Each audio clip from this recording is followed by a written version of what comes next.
Porque se a trombeta der sonido incerto, quem se preparará para a batalha?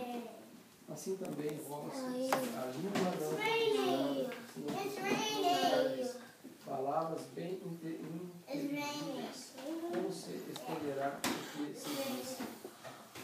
Porque estareis como que falando ao ar. Há, por exemplo, tanta espécie de vozes no mundo, e nenhuma delas é sem significação. Mas, se eu ignorar o sentido da voz, serei bárbaro para aquele a quem falo, e o que fala será bárbaro para mim. Assim também vós não desejais dons espirituais, procurais sobejar neles para a edificação da igreja. Pelo que você fala língua estranha, ore para que possa interpretar. Porque se eu orar em língua estranha, o meu espírito ora bem, mas o meu entendimento fica sem fruto. O que fareis, pois? Orarei com o espírito, mas também orarei com o entendimento? Cantarei com o espírito, mas também cantarei com o entendimento? De outra maneira, se tu bendizeres com o espírito, como dirá o que ocupa o lugar, e indouto o amém sobre a tua ação de graça, visto que não sabe o que dizes. Porque realmente tu dá bem as graças, mas o outro não é edificado. Dou graças ao meu Deus, porque falo mais línguas do que vós todos. Todavia, eu antes quero falar na igreja 5 palavras, na minha própria inteligência, para que possas também instruir os outros, do que 10.000 palavras em língua desconhecida. Irmãos, não sejais meninos no entendimento, mas sede meninos na malícia e adultos no entendimento. Esta está escrito na lei, por gente de outras línguas e por outros lábios falarei a este povo, e ainda assim não me ouvirão, diz o Senhor. De sorte que as línguas são um sinal, não para os fiéis, mas para os infiéis. E a profecia não é um sinal para os infiéis, mas para os fiéis. Se, pois, toda a igreja se congregar em um lugar e todos falarem línguas estranhas e entrarem em doutos ou infiéis, não dirão porventura que estáis loucos, mas se todos profetizarem e alguns indoutos ou infiéis entrarem, de todos é conhecido, de todos é julgado. Os segredos do seu coração ficarão manifestos, e assim, lançando-se sobre o seu rosto, adorará a Deus, publicando que Deus está verdadeiramente entre vós. Obrigado, Mário. Irmãos, agora eu tenho que passar os óculos direto. Profeta é aquele que recebe uma mensagem, uma chamada específica e pessoal da parte de Deus. A iniciativa da chamada de alguém para o ofício ou ser usado como profeta depende de Deus. Em Êxodo 4, 11 até os 16, vocês podem ver que Abraão foi a primeira pessoa a ser citada como profeta na Bíblia. Mas oficialmente, assim, bem mais claro mesmo, nós podemos ver Moisés. Né? Mas Abraão foi o primeiro profeta a ser mencionado na Bíblia. Moisés, ele recebeu uma forma normativa na vida pessoal. Irmãos, como eu mencionei para vocês, o último profeta foi João Batista. O último ofício profético foi João Batista. O próprio Jesus menciona em Mateus 11, 13, porque todos os profetas e a lei profetizaram até João. E eu creio que acabou aqui o ofício profético para entrar o dom de profecia. Glória a Deus, irmãos, pelo dom de profecia, porque antigamente o ofício vinha muitas das vezes o desejo do coração do profeta. Muitas das vezes vinha a vontade do profeta. E Deus tinha aliança com ele, Deus tinha que assinar embaixo. Na época lá eu diria misericórdia. Eu queria morrer.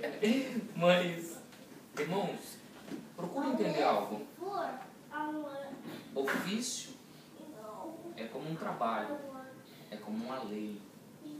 A Célia trabalha no serviço, ela tem um horário para chegar, horário para sair, ela tem que dar conta daquilo. É um ofício. O Jorge mexe com computação, é um ofício, é uma área dele. Mas hoje, graças a Deus, que não tem ofício profético, porque eu acho que muitos não sobreviveriam. Sei. Muitos não sobreviveriam. Irmãos, a Bíblia menciona em Ezequiel 14:9 uma coisa muito profunda. Eu gostaria que a Célia lesse, por favor, Célia. Ezequiel 14:9 foi citado. Ezequiel hoje, só que o Ezequiel 37 foi citado. Quem falou, Célia? Isso eu costumo com óculos, só para ler aqui de perto, depois assim eu não enxergo nada. Ezequiel 14:9. E se o profeta for enganado e falar alguma coisa, eu, o Senhor, terei enganado esse profeta e estenderei a minha mão contra ele e destruí-lo-ei do meio do meu povo Israel. Obrigado, Célia. Alguém que diz assim diz o Senhor e o Senhor não diz, ele se encontra cara a cara com Deus. E no Velho Testamento era morto. Morto. Então, irmãos, eu treino muito nessa parte. Porque hoje em dia, Ariadne, muitos estão dizendo assim diz o Senhor. E o Senhor não está dizendo nada. A Bíblia diz que quando alguém profetiza e aquilo é confirmado, 1, 2, 3 vezes o fato vem acontecer, a Bíblia diz que esse é profeta. Muitos no passado falaram assim diz o Senhor, né? Vocês conhecedores de Bíblia, eu estou esquecendo o nome agora, que vários profetizaram assim diz o Senhor para um rei, sobe que o Senhor vai te dar vitória. E a Bíblia diz que Deus falou assim, como poderei enganar esse povo? E um espírito da parte do Senhor falou, eis que serei um espírito de mentira no meio dele. Então vai, faça. E esse da parte do Senhor, subentende-se, Célia, que era anjo. Se é demônio, Deus o sabe, mas a Bíblia diz que Deus criou as trevas, criou o bem, criou o mal, criou tudo. Se ele deu uma ordem para o demônio, eu não sei. Se foi demônio, eu não sei. Mas falou assim, eis que serei um espírito de mentira. Antes eu mencionei com vocês, eis que será como Deus. Eis que será como profeta. Pode ter sido demônio. Deus o sabe. Mas irmãos, todos profetizaram para agradar a Deus.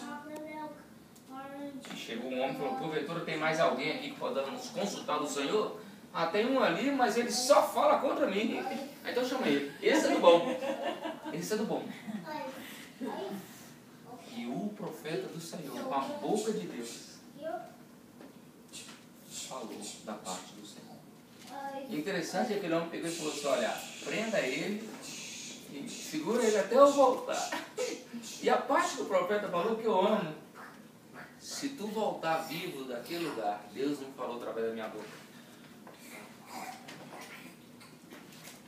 Então, irmãos, Quando aquele profeta falou aquilo, Deus não mandou ele falar aquilo, mas ele falou. E quando ele falou, Deus pegou Paulo e ó, assinou embaixo. Velho Testamento, ofício, Jorge. Novo Testamento, graça. Pastor da misericórdia. Porque se Deus levantar profetas hoje, Paulo, na época do ofício, ninguém aguenta não ser. Ninguém fica em pé.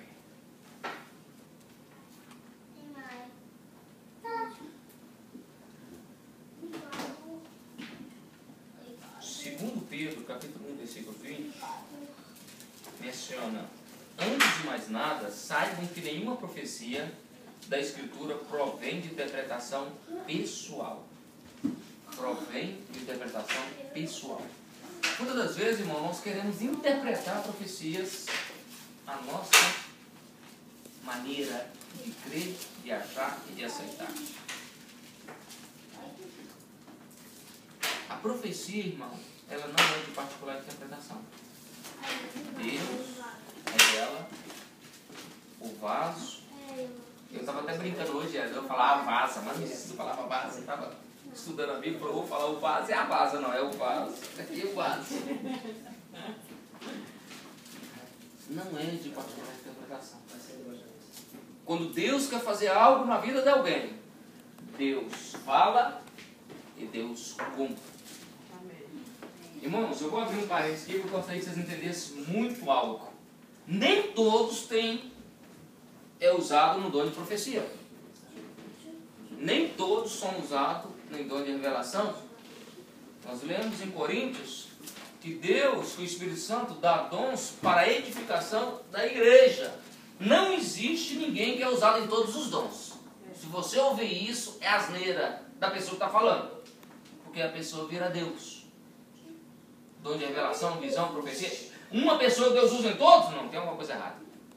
Porque Deus não entra em contradição com a palavra dele. Ele fala, a uns pôs Deus na igreja como apóstolo, a uns como mestres, a uns como profetas, a uns como evangelista.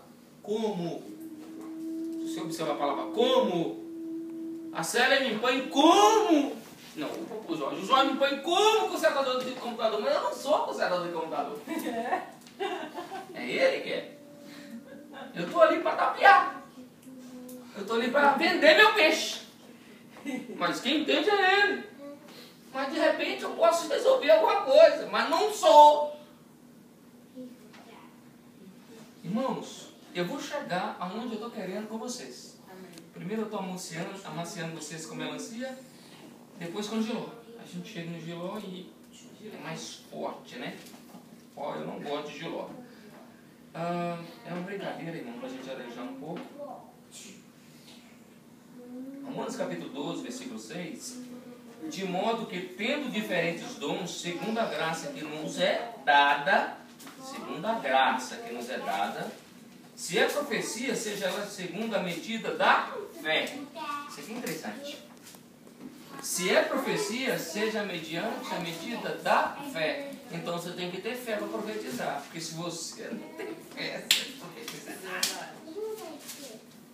A fé, Marta, tem que andar junto com a profecia. Ou seja, Deus revela algo, a pessoa tem que crer que Deus está falando. E agir. Muitas das vezes, irmã, se Deus te selar um dom de profecia e você não entregar, vida morre, casamento acaba, acidente vem, praga vem, tanta coisa acontece.